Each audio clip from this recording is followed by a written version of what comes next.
Moja onkologická anabáza začala posledným ročníkom štúdia na medicíne. Popravde vedel som od začiatku, že nebudem mať chirurgické vlohy alebo chirurgické túžby.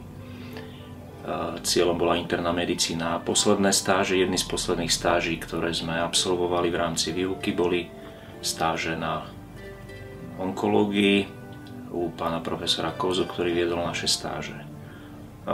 Bol to jeden z tých rozhodujúcich impulzov, keď sme sa viacerí z nášho krúžku po absolvovaní týchto stáží rozhodli venovať onkológii. Takže bola to interná medicína, onkológia a silná osobnosť, ktorá nás pritiahla k tejto práci. Doposiaľ som to neľutoval.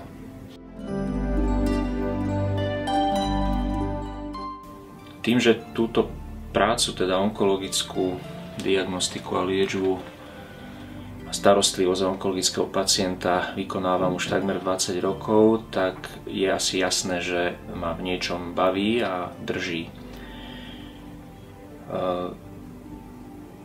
Myslím si, že ma posúva ďalej aj ľudský. Učí ma dennodenne veľkej pokore. Pokore pred ľuďmi, ktorí vedia zvládať svoje ochorenie. Sú na druhej strane barikády, ja som na tej stále medzi zdravými ľuďmi, chvála Bohu. Napriek tomu každý deň vidím tú odvahu, s ktorou sa moji pacienti, naši pacienti vrhajú do liečby, často s neistým koncom, sú odvážnejší ako sme my na tej druhej strane barikády.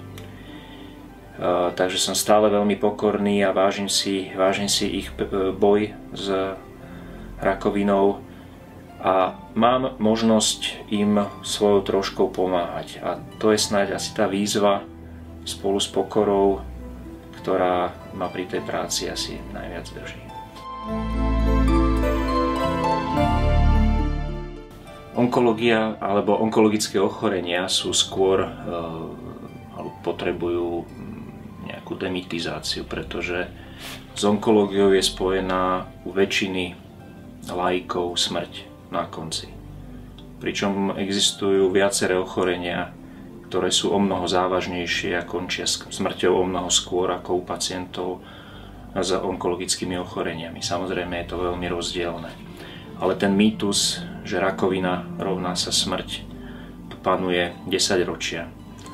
Je veľmi ťažké boriť mýty, to všetci vieme.